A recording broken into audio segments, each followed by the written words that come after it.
তো বেরিয়েছি তো লেন্সকার্ট চাউলা, এটা হচ্ছে আমাদের দক্ষিণেশ্বরের মন্দির।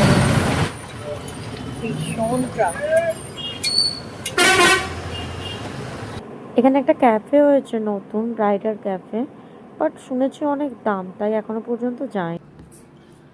তো লেন্স কাটে গিয়েছিলাম, দেন তারপর থেকে প্লাবন ছিল আগে, তার পিছন কি ওখানে চলে এসেছি। আচ্ছা, নতুন চশমাটা পরে আমাকে কেমন লাগছে একটু আমাকে বলবে তো সবাই? ভেটকি ফ্রাই খেতে। এই ব্যাগটা করে আমায় চশমাটা দিয়েছিল। আর আমি দেখছি রেস্টুরেন্টটার নামটাই পাল্টেছে, বাকি কিছুই পাল্টায়নি। তো ওয়েট করতে করতে আমার প্রায় এসে গেছে।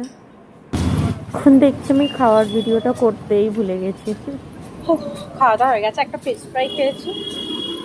সো আমি এবার বাড়ির উদ্দেশ্যে রওনা দিয়েছি, টোটো ধরবো, ধরে চলে যাবো, ব্রিজের নিচে দিয়ে হাঁটছি।